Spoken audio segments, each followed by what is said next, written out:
Assalamualaikum warahmatullahi wabarakatuh. Selamat pagi rekan-rekan semua. Selamat beraktivitas rekan-rekan semua. Perkenalkan, nama saya Hari Harmandar. Anda boleh panggil saya Arman, Anda boleh panggil saya Armando, tapi tolong jangan panggil saya Pulgoso, karena Pulgoso itu adalah anjingnya Armando di salah satu telenovela yang sempat terkenal di Indonesia. Kalau dipikir-pikir tahun berapa ya saya lahir? Oke, baik teman-teman semua, saya akan berbagi kepada Anda, rekan-rekan semua. Background saya adalah seorang trainer, seorang sales di salah satu perusahaan jasa keuangan yang dimana kita sebut sebagai life insurance. Saya akan cerita kepada Anda, saya akan berbagi kepada Anda mengenai pentingnya kita dalam memilih yang namanya insurance di Indonesia. Karena kenapa? Kenapa sih penting kita memiliki yang namanya insurance? Rekan-rekan semua, asuransi bukan memikirkan mereka yang sudah meninggal, tetapi asuransi adalah memikirkan mereka yang harus tetap hidup.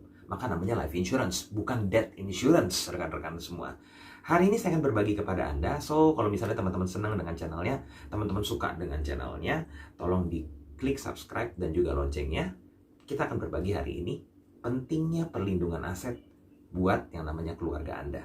Pentingnya warisan buat keluarga Anda. Dan jangan lupa bahwasanya di luar sana sekarang banyak juga program-program yang bukan hanya menawarkan konvensional, tetapi juga menawarkan yang namanya program-program syariah. Oke teman-teman, jangan lupa klik subscribe dan juga loncengnya. Apa sih perlindungan aset? Kalau kita bicara mengenai aset, ada aset yang bergerak, ada aset yang tidak bergerak atau tetap. Tapi rekan-rekan semua perlu diketahui bahwasanya aset yang paling berharga adalah diri Anda. Diri Anda memiliki sesuatu yang nilainya jauh lebih daripada aset yang Anda lihat atau aset yang bergerak tadi. Karena sesungguhnya nilai seseorang itu jauh lebih tinggi ketika kondisinya adalah, pertama adalah kondisinya dia sehat, dan kondisinya adalah dia masih muda. Asetnya akan jauh bisa lebih tinggi. Kalau dipikirkan kita membeli suatu kendaraan atau kita membeli suatu yang kita sebut sebagai rumah, Anda harus membayar mahal, atau kosnya kita sebut sebagai kos yang cukup mahal. Bayar cicilannya mahal, tetapi Anda pengen memiliki yang kita sebut sebagai asetnya. Anda beli kendaraan, maka Anda harus mengangsur. Rela-rela angsur sampai dengan 5 tahun Anda untuk bisa mendapatkan yang namanya mobil tersebut. Rela-rela angsur 10 tahun, rela-rela angsur yang namanya 15 tahun, supaya Anda bisa mendapatkan suatu aset. Tetapi rekan-rekan, kalau saya belum punya yang namanya uang senilai 5 juta, 10 juta untuk membeli aset yang tadinya adalah aset yang besar, apakah diri saya memiliki yang kita sebut sebagai nilai dari sebuah aset? Jawabannya ada. Anda nggak perlu bayar mahal, atau Anda tidak perlu menyicil mahal 5 sampai dengan 10 juta, tetapi cukup dengan yang namanya menyisihkan 10% dari pendapatan Anda bisa memiliki aset yang jauh nilainya lebih besar, atau jauh nilainya sama dengan aset yang ingin Anda beli. Oke. Gimana caranya, atau seperti apa caranya? Adalah dengan menggunakan yang kita sebut sebagai komponen dari uang pertanggungan. Uang pertanggungan adalah suatu nilai di mana menilai diri Anda, sehingga Anda ketika terjadi sesuatu dengan Anda, maka orang-orang yang ditinggalkan bisa memiliki nilai tersebut. Gimana Pak caranya? Apa yang harus dilakukan? 10% dari kontribusi Anda dilakukan atau Anda sisihkan untuk membayar sebuah yang kita sebut sebagai kontribusi atau sebagai yang kita sebut sebagai premi. Oke, premi Anda taruh di salah satu perusahaan jasa keuangan, lalu ditukar dengan nilai yang besar. Nggak perlu lama-lama, 10-15 tahun, even 20 tahun, sama seperti Anda menyisir sebuah aset, tetapi Anda tidak perlu mengeluarkan uang sampai ratusan juta atau puluhan juta. Disesuaikan dengan aset yang Anda minta.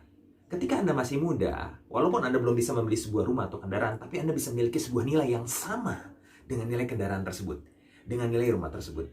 Inilah pentingnya kita memahami sebuah aset atau aset terhadap diri kita.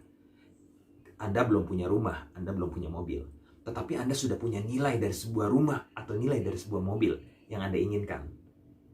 Salah satu caranya, dalam satu yang kita sebut sebagai perlindungan aset, adalah Anda milikin dulu asetnya terhadap diri Anda, supaya Anda bisa memiliki nilai tersebut. Ingat rekan-rekan, ketika Anda masih muda, ketika Anda memiliki fisik yang masih kuat, disinilah aset Anda sangat bernilai. Kenapa asuransi bisa disebutkan sebagai yang kita sebut sebagai warisan? Kenapa asuransi bisa menjadi warisan yang kita bisa tinggalkan? Berapa banyak orang ketika terkendala dengan yang namanya pembagian waris? Rekan-rekan semua, ada dua sifat harta. Harta bisa menjadi berkat, harta bisa menjadi penyekat. Kalau kita beli yang namanya bisa beli yang kita sebut sebagai rumah, rata-rata mayoritas ya, di Indonesia membeli rumah secara cash atau kita lakukan yang namanya cicil. Saya yakin mayoritas di Indonesia melakukan yang namanya dengan mencicil pada saat Anda membeli yang namanya sebuah rumah. Tetapi pada saat Anda membeli rumah tersebut, saya tanya lagi kepada Anda, sudah milik Anda atau masih milik bank ketika Anda mencicil rumah tersebut? Tentunya belum tertulis atas nama Anda. Dan Anda tidak bisa membagikan waris ketika Anda tutup usia, membagikan langsung menuliskan ahli warisnya siapa di dalam rumah tersebut. Uang rumahnya aja masih nyicil. Oke. Bagaimana kalau seandainya Anda memiliki sesuatu yang kita sebut sebagai warisan, tetapi Anda bisa langsung membaginya berdasarkan persentase yang Anda inginkan di dalam warisan tersebut? Inilah fungsi life insurance atau fungsi asuransi sebagai warisan. Anda tidak perlu takut dengan hukum waris yang ada di Indonesia.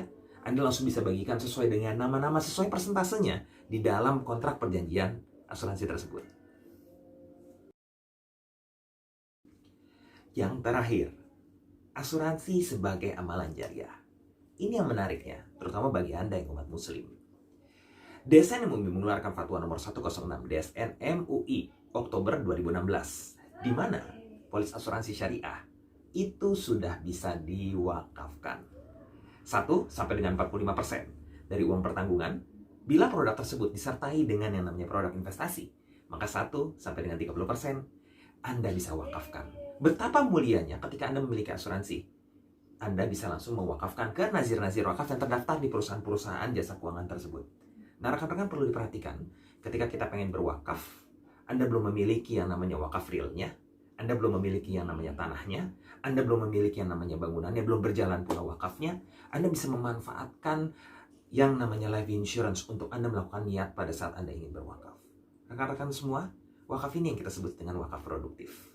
Nah, jadi rekan-rekan, pentingnya kita memiliki yang namanya life insurance bukan hanya sebagai perlindungan aset, bukan hanya sebagai yang kita sebut sebagai warisan, tetapi rekan-rekan semua, lewat yang namanya life insurance, lewat yang namanya kita sebut sebagai wadah syariah itu sendiri, Anda bisa beramalan jariah. Lengkap dengan satu paket, tanpa harus Anda pusing untuk memikirkan cicilan yang nilainya begitu besar, yang nilainya begitu tinggi, tetapi lewat 10% dari pendapatan Anda sudah melakukan perencanaan yang terbaik. Bukan hanya untuk diri Anda, tetapi juga untuk keluarga Anda. So, teman-teman semua, sebagai pekerja yang bijaksana, sebagai pengusaha yang bijaksana, kita harus memikirkan keluarga yang harus kita tinggalkan. Balik lagi, asuransi memikirkan mereka yang harus tetap hidup, bukan memikirkan mereka yang sudah meninggal. So, teman-teman semua, disinilah pentingnya kita memiliki proteksi, perlindungan dengan life insurance. Sampai ketemu lagi, rekan-rekan semua, di episode berikutnya, yang pastinya bermanfaat buat Anda semua.